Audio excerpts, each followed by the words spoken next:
Okay, how's everybody doing? Josh, happy Monday to you too.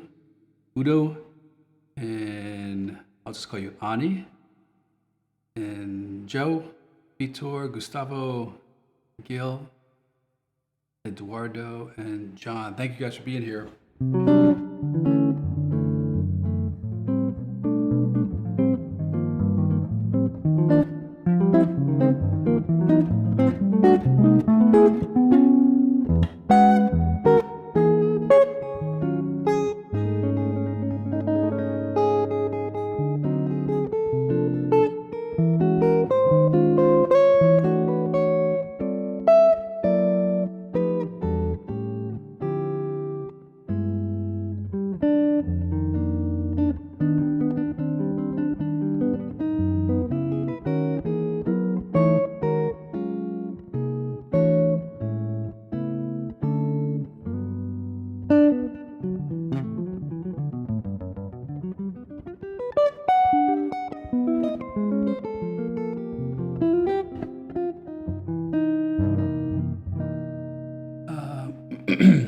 Hey, everybody from all over the globe. It looks like from Brazil and Netherlands, Sweden, California.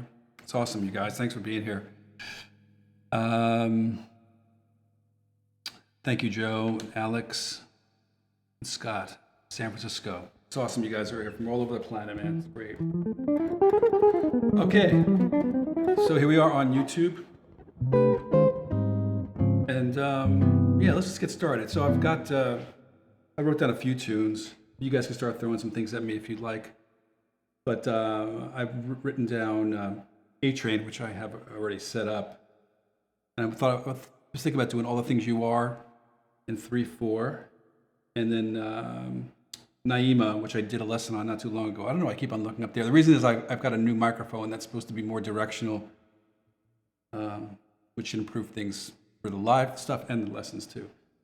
And yeah, Naima, Coltrane's tune, is kind of like a bossa, funkish kind of a thing. So, all right, so let's just get started. So let's get my bearings here and jump over to Ableton Live. And it looks like I haven't done that. So, and I've already set up. I tapped in a tempo, came in at like 234. So I'm just picking a spot to record in. And really that's all there is to this because again, I picked out the tempo ahead of time. Let's get back to you.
All right, let's do it. So take the A train.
Stop.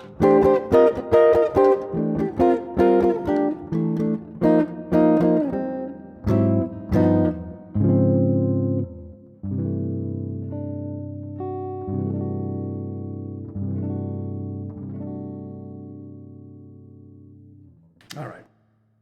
Must remember to press the stop button.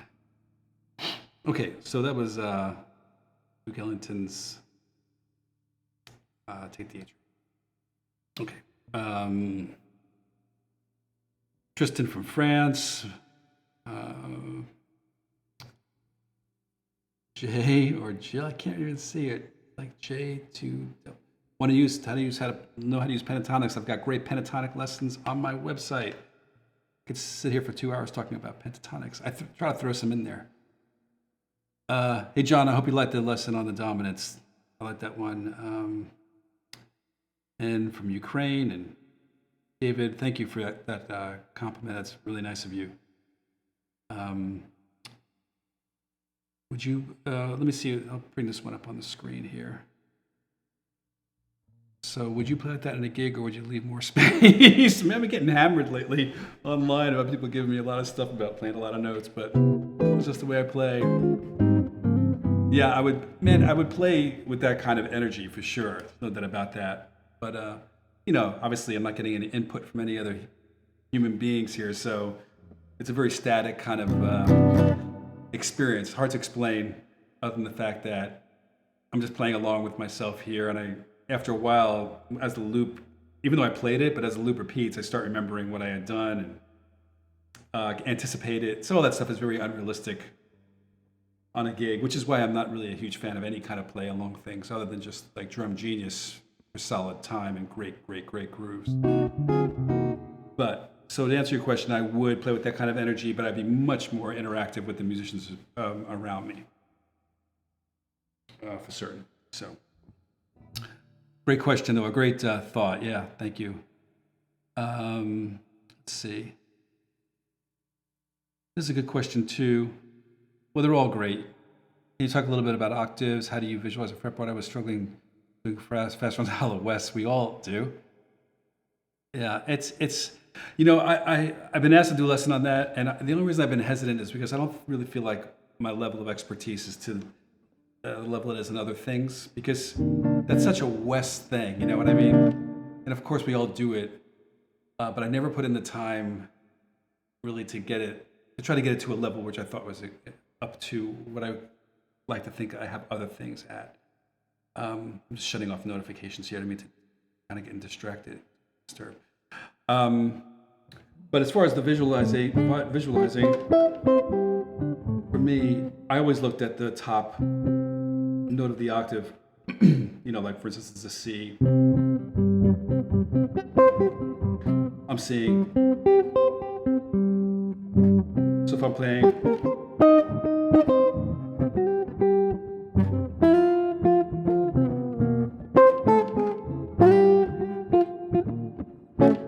C blues.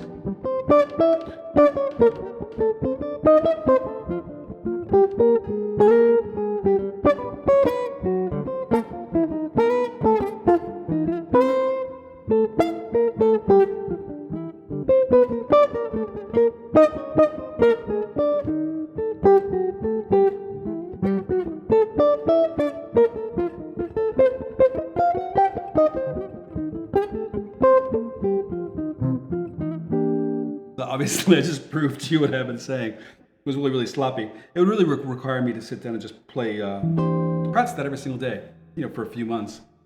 I think I might have had it better when I was younger. But as far as visualization thing, it's that. So if I'm playing, a typical Charlie Parker lick, I would just play it the exact same way, except that I would see, like I said, the top. That's the part that needs practice, to get chops.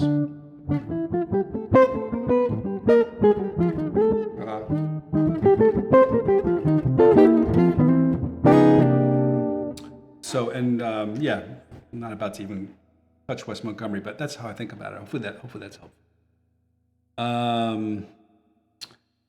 Hey, John. All right, let's get to some other tunes. So like I had said, I had thought about doing All the Things You Are.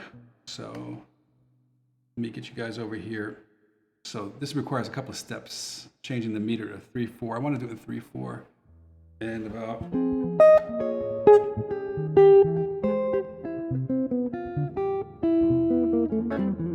Something around there, kind of like the way Jim Holland, I think he did it. So I'm going to tap in a tempo.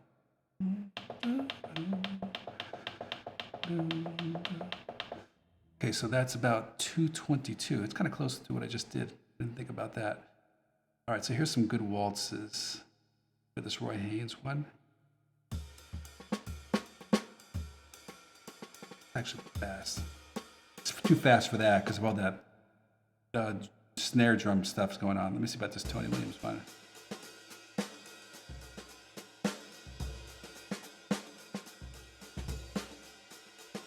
That's different. Let's just do that. That'd be interesting. All right, so let's get back to you guys.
Let's do it.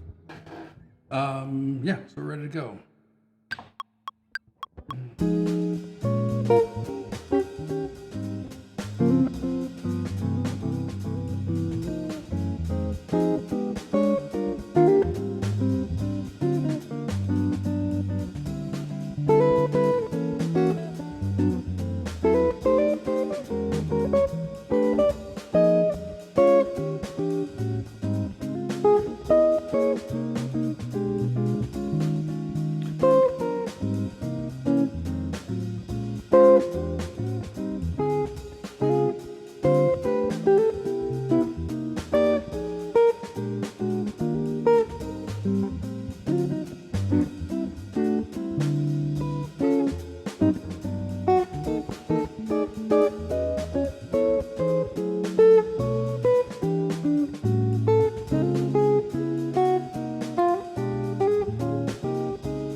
All right.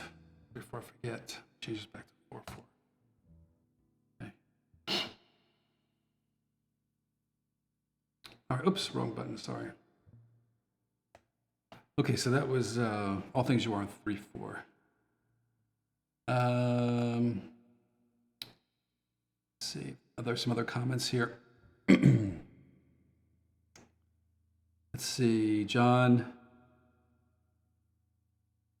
Jay, I don't understand what you're asking me. What name do you use for your music application? I don't understand what that means. I'm sorry. Eric.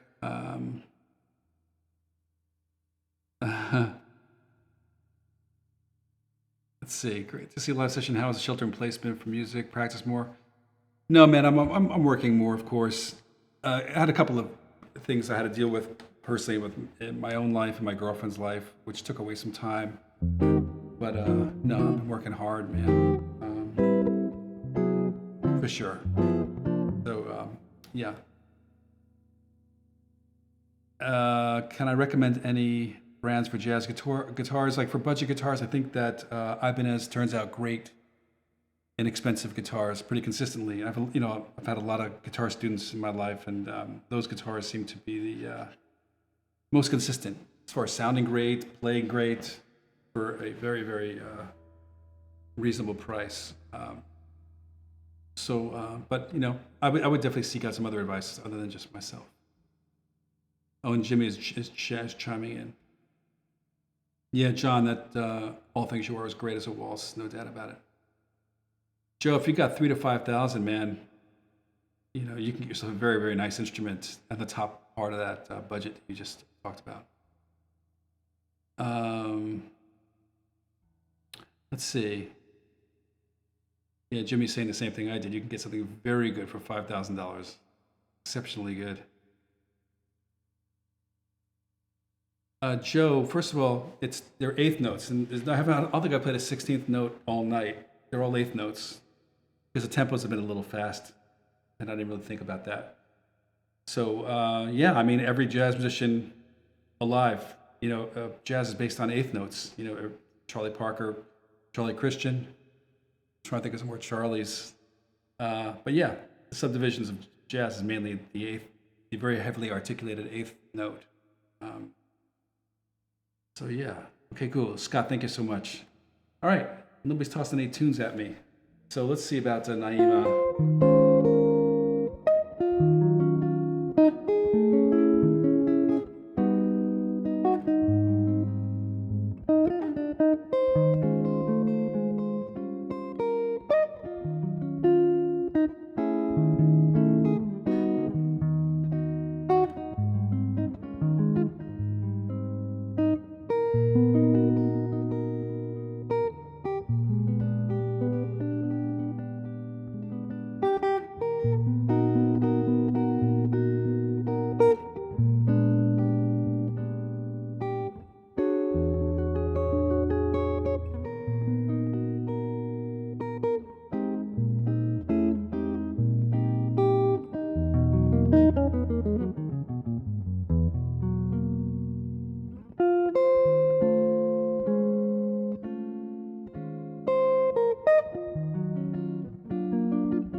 Such a beautiful song. So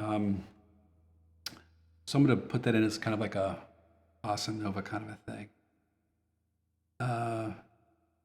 Thanks, Pick and Stone. Yeah, I'm very happy with that softly lesson. Thank you. Am I really a fan of Guns N' Roses? Yeah, man. Yeah. Yeah, I'm not saying I'd start put them on, but I loved. I thought that Slash was a great rock guitar player. I really, really did. Still do. I just haven't heard him in a million years. Emily is nice, but I just did a tune in three. But thank you for that request.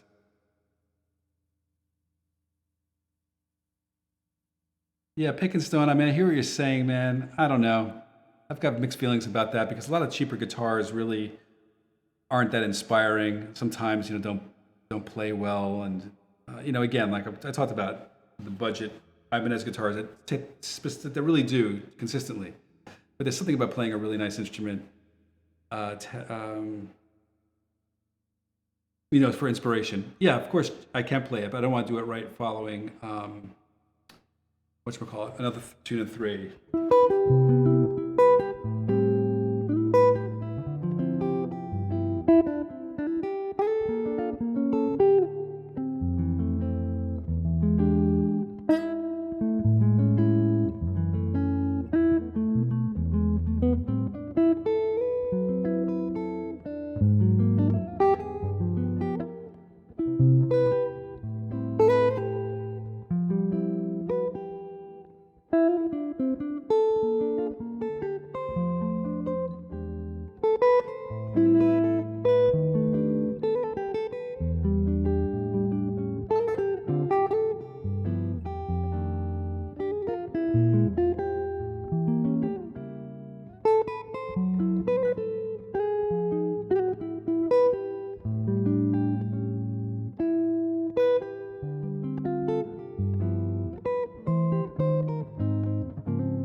Um, okay, yeah, it's a beautiful song, Emily, no doubt about it.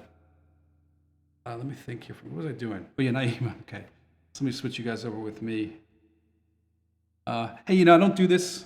I've never done this.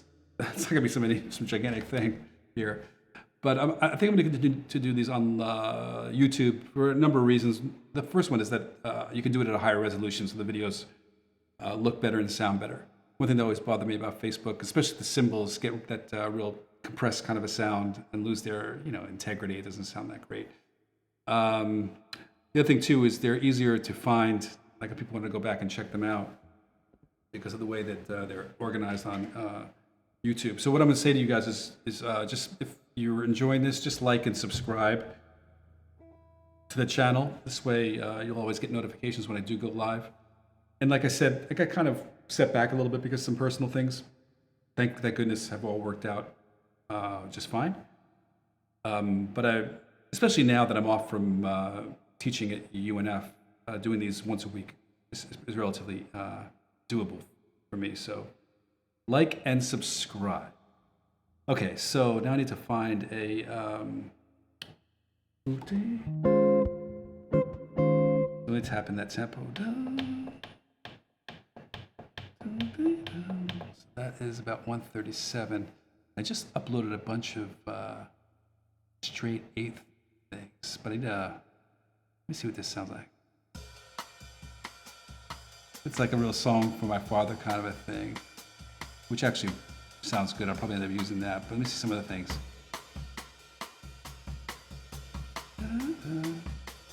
Maybe not that.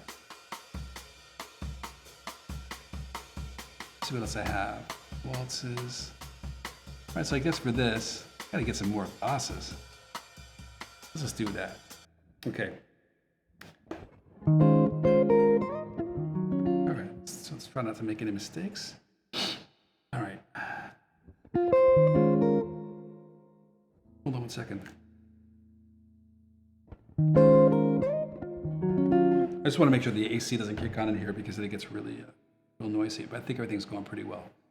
All right, so I guess we're all set up here. Good shot.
All right.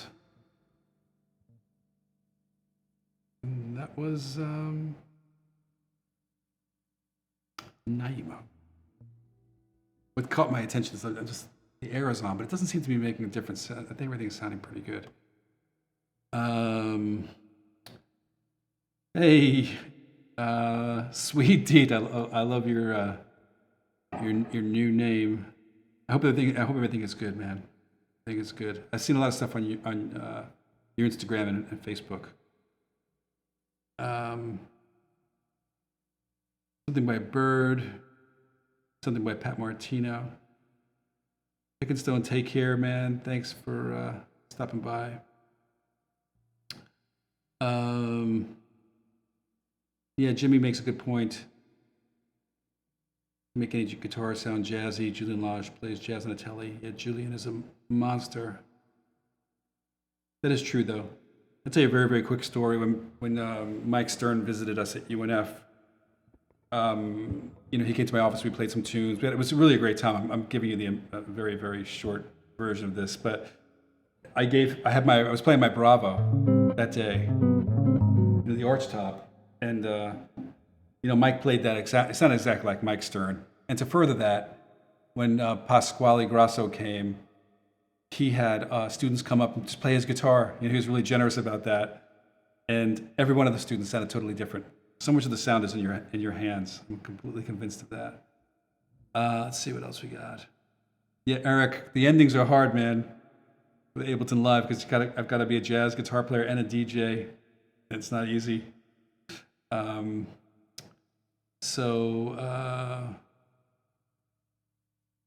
JC, any advice on advanced jazz? Who just needs to work on comping through tunes? Would love to get better solo guitar and playing tunes just for a singer.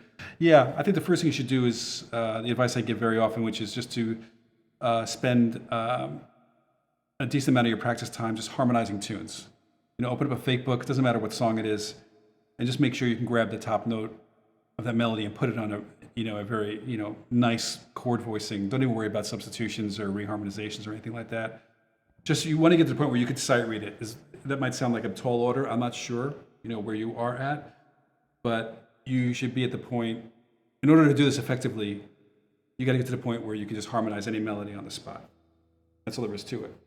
So that practice of just opening up a fake book and going through a tune a day is what I used to do. I did it for many, many years. Now I can honestly sight read anything, unless the chord change is written really badly, which some sort of unusual way of writing a chord. As long as it's clear, I can definitely do that on the spot and make it sound as though I've been playing the tune for years. So that to me is the best advice I can give you. All right, so I had a request for a bird tune or a Pat Martino tune.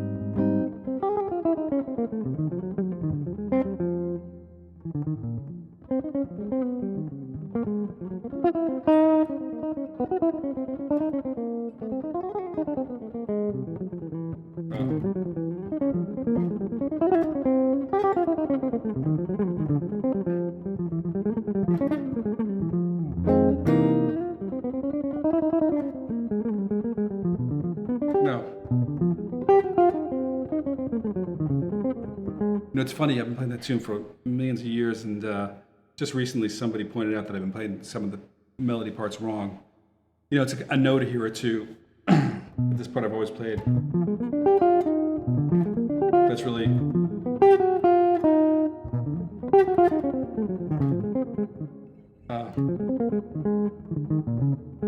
there's one other spot too that I've been trying to work a new thing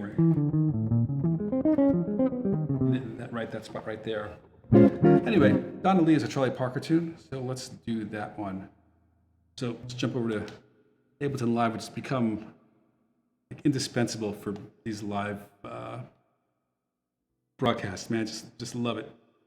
I tried using Logic with its new looping abilities, but it still reigns supreme for sure. So let's see. I don't want to do it too fast because, like I said, I'm working on two spots in the melody, and I'll screw them up if I play it too fast.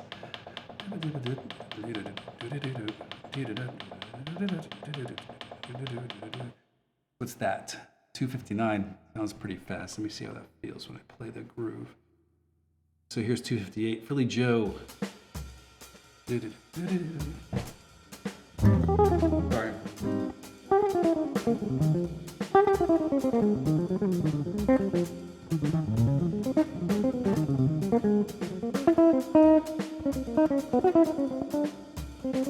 You're impressing.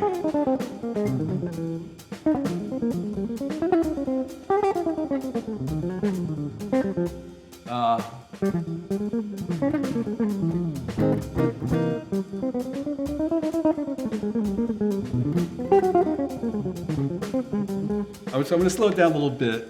It's funny, I'm sitting here practicing in front of you guys. Let's take it down to not too much. Let's see how 248 sounds.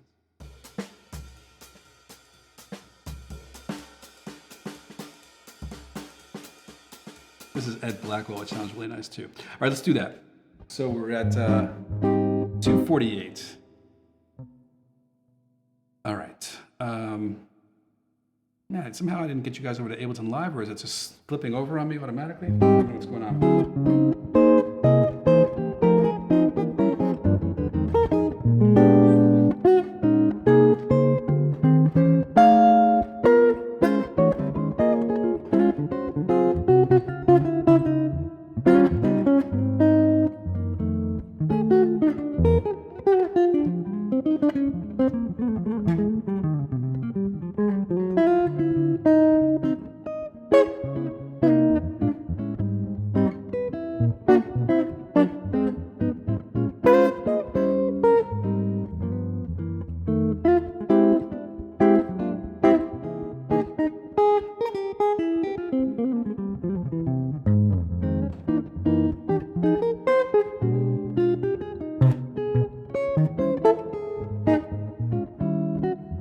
right, here goes not them.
All right, Donnelly, Charlie Parker.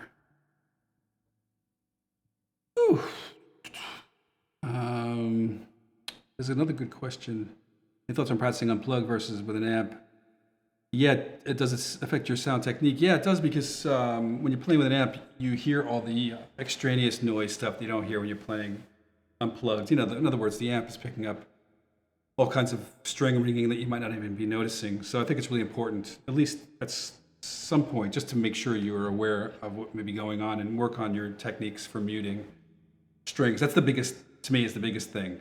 As far as doesn't really affect me as far as playing gigs and things like that, like changing tone or vibe. It's mainly what I just mentioned, just to getting used to the fact that an amp is going to amplify everything, not just the good stuff. You know, I can hear it through these headphones really well too. So, but I will admit, most of my practicing is done unamplified, without a doubt. Just sitting with my iPhone and Drum Genius wherever I happen to be. This is a great question too. My harmonization hero. I would say I have a few. As I think about them, most of them are piano players. You know, I love Herbie, of course. What Brad Mehldau has done is just, I think it's unbelievable. He may be the most inspiring. Well, there's another pianist too now I'm forgetting from Europe, maybe even Germany. I'm forgetting that I just stumbled on my iTunes. You know, when they recommend music for you, it's just killing, man. I wish I could remember his name, but every time it pops up, I always say, Siri, who is this? And then it's that same person, man. It's just killing. So maybe I'll remember for next time. But they're, you know, they're the pianists. You know, Keith Jarrett, Chick Corea. You know, me coming up in the '70s. I've spoken about this a lot. Coming up in the '70s as a young person, you know, practicing and learning from my heroes who were, you know, Joe Pass, Wes Montgomery, Pat Martino, and George Benson. As far as guitar goes, those guys were not as advanced harmonically. I'm just going to say it. I hope either none of those people come back at me, but it's true. You know, Herbie and a lot of the piano players were well beyond that. So I would cite those guys. Now it's a very, very even playing field. You know, there's guys like, you know, Julian Lage, who you mentioned, but people like Mike Moreno just blow my mind as far as their harmonic astuteness, let's say. Let's see. Yeah, Donna Lee is definitely a hard tune. Udo, the only thing that's on your side is James. Yeah, it's not that I love Pat Metheny. I love Pat Metheny. It's just that his music is so orchestrated that for me to try to cover it with just me comping with with a Drum Genius loop, I don't really feel comfortable doing it. But I consider Pat Metheny one of the most unique, important voices in jazz guitar, like many other people would. Scrapple's great too. Yeah. And Eric is asking about the intonation. The guitar does play extraordinarily well. There's no doubt about it. And I do the setup myself. So yeah, the answer to one is yes, I agree with you, and the other one is yes, I do the setups. And thank you, Vitor, for your and John and John Jay. I can't read your name. It just looks like sticks, like 3 sticks. These are the big questions, and I really like answering these because I think this is where most people go wrong. You know, do I think in terms of groups of notes or versus scales and soloing? I'm not thinking of any of it, and you'll hear any musician that has been doing this for a long time say the same thing. And the most famous Charlie Parker quote to me is his thoughts on that, which is to say that learn everything you can and then forget about it. You know, he just means when you're on the bandstand, you can't be thinking about any of that stuff, and that's where practice comes in. But you have to practice in 2 ways. The first way is like if I were working on Donna Lee, I might just work on getting from A major 7 to the F altered sound, which is clearly outlined in the melody, by the way. Flat 9, sharp 9. So I might just sit there, maybe resolve to the B flat, like you just heard, and just sit there and work those things out. And that's it. Not even go any further. We keep on generating ideas.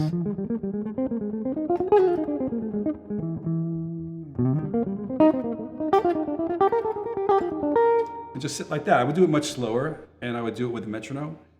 And once I felt like I had a level of comfort with it, I would move on to the next spot, which would be the 2/5, A flat, and just put it together like that. I might not even get to finish the whole tune for several days. It's just so important to get those aspects of the language together. But yeah, I might be thinking, okay, A flat major, you know, F7. There's a couple of different things scale-wise I might be thinking about right now, but the most of it is coming from language that I've lifted off of the recordings of Charlie Parker and Benson and Martino and Joe Pass and Wes and everybody else I just mentioned to you. It's just a matter of putting your own little kind of stamp on it, you know. But the language is pure, just absolute bebop that I've ripped off of recordings that I love. All these licks. That's Benson, you know, Pat Martino, Pat Love.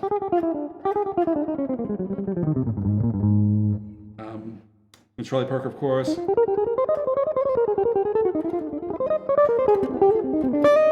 Stuff like that. So it's more about acquiring the language, I believe. And you know, I've had a lot of people critique me, or just, you know, criticize me, saying that's not the way to go. But for me, scales and chords and all those kind of things are merely a way to support what, you know, the language that you're learning, and you can at least give it some sort of backbone, foundation. Okay, this is the harmonic minor scale, that's the altered scale, it's Lydian flat 7, et cetera, et cetera.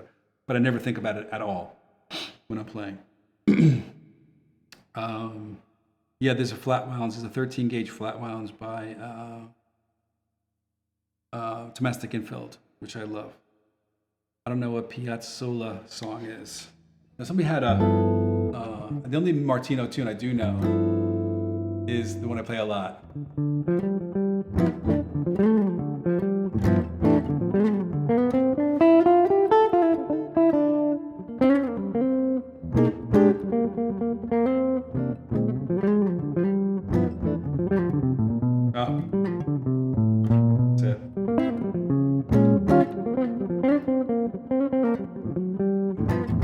That's called Cisco. So I'll do that. I should learn more of those.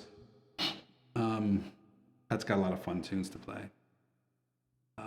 So let's jump over Ableton Live. Every time I do this, I feel like it's switching back on me. All right, so here's Ableton Live. Delete that. Stop the clips. Let's type in or tap in. All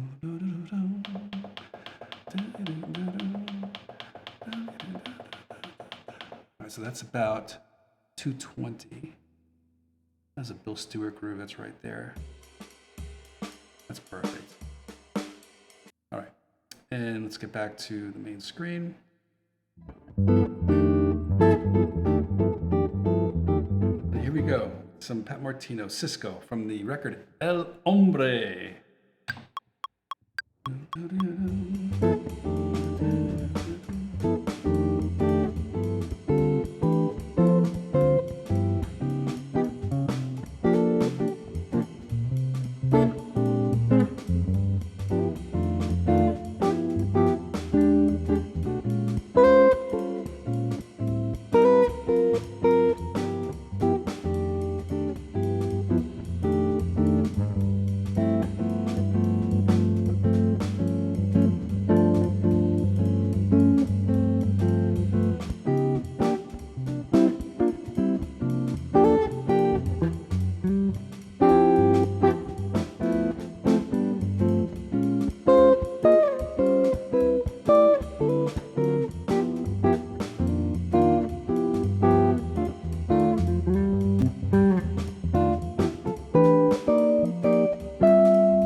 Uh-huh.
All right.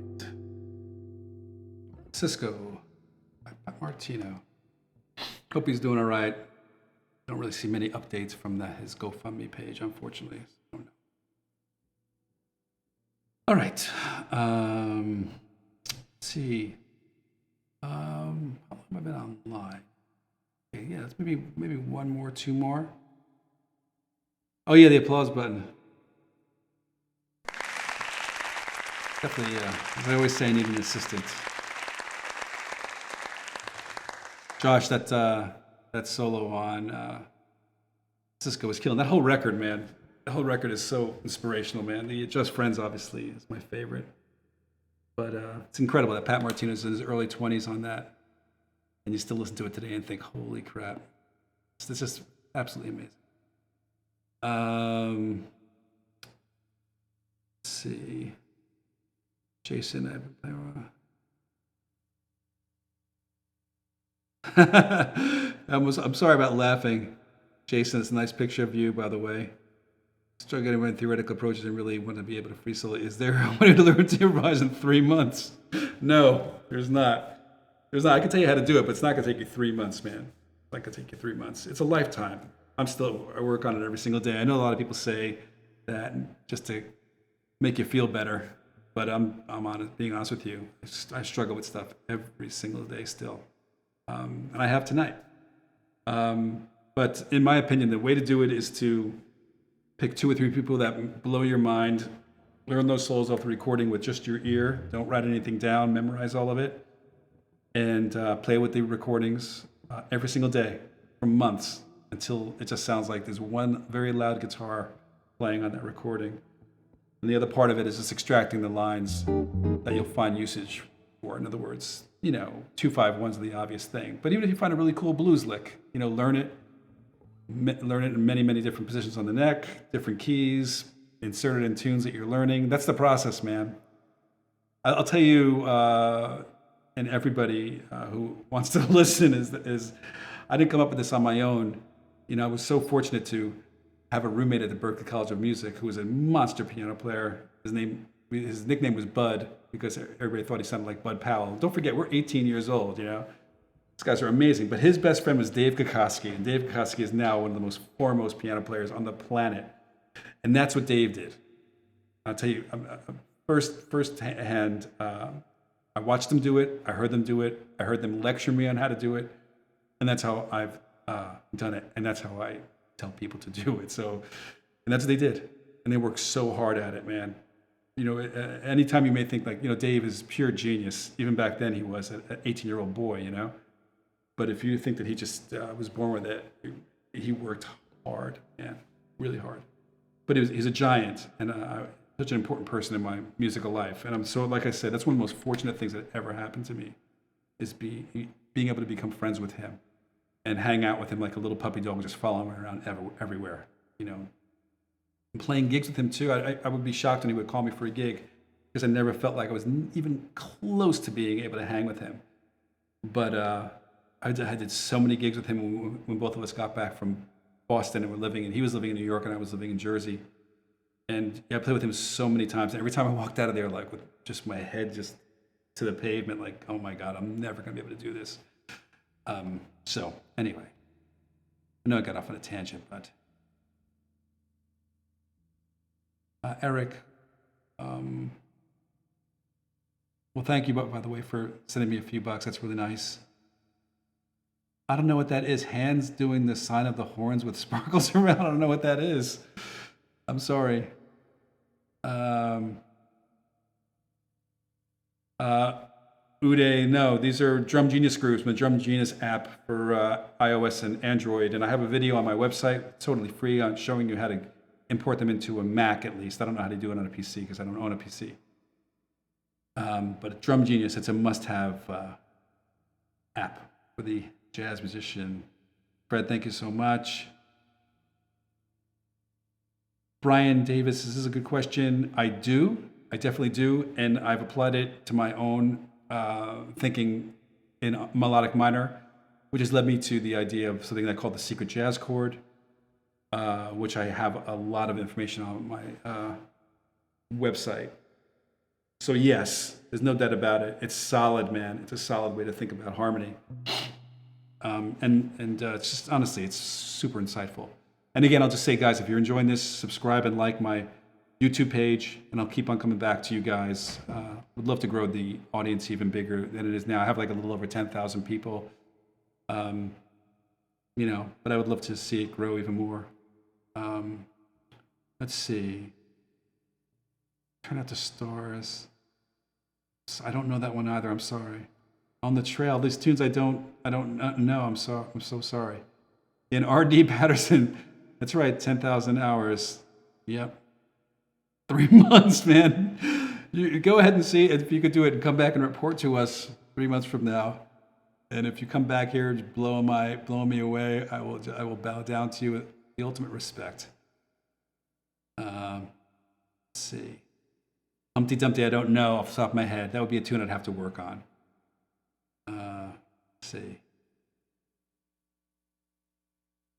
Yeah, Vitor. One of my students did that. I've got it on my iPhone somewhere, so maybe I should just throw it up onto my website. It's one of those free lessons. And the question is, do you angle your pick at fast speeds? I don't think I do, but the student that did the video did see some things that surprised him, which is that I'm doing rest strokes when I hit the down stroke, that I'm resting on the next string before coming up. But I don't think my hand position really changes when I play faster or slower. I don't think. Who knows? Thank you guys for these kind donations to the Barry Greene Foundation, and I will continue to come back to you and sit with you for an hour or two, like I am now.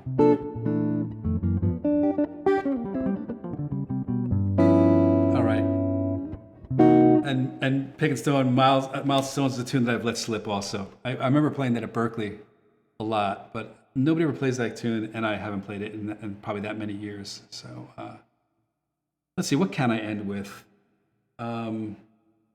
You guys threw at that Kenny Burrell. Let me see if I remember this.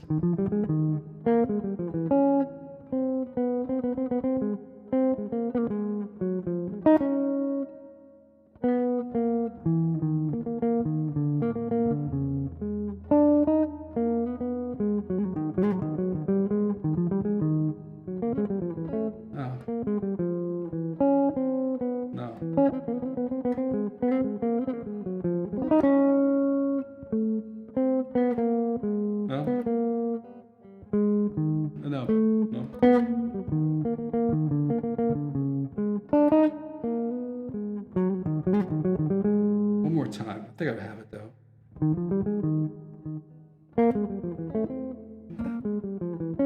That's a better way to finger it. Yeah.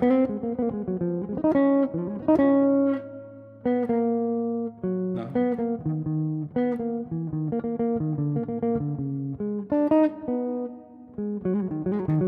Okay, let's do that. So it's Kenny Burrell tune, I think, called Chase. I'm forgetting what it's called. One of you guys will jump in and tell me. I think it's Kenny Burrell. It's from the Kenny Burrell and John Coltrane record.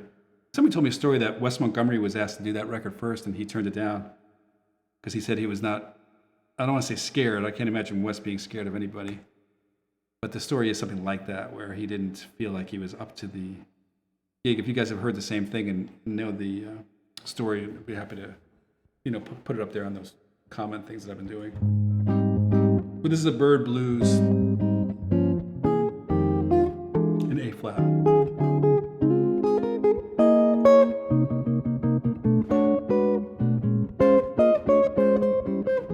right, so let's get a tempo here. I realize you guys don't see me that well because I'm in that little screen. All right, so let's do something nice and medium-ish. That's about 205. Probably pretty good. That's good. All right, so let's get back to everyone here. Yeah, so let me see if anybody's actually, before I play it, knows who Freight Train. Thank you, Eric. Thank you very, very much. Yeah, Freight Train. All right, so I'll come back and say something before I leave, but let's do this. So I think I'm all set up. Let's check one finger. That's a better way to do it. Okay, here we go.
All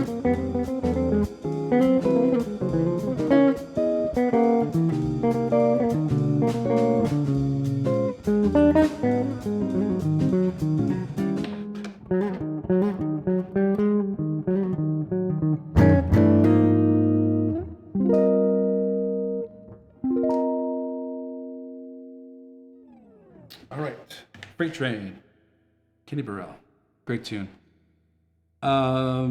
All right, yeah, Kenny's had an amazing career.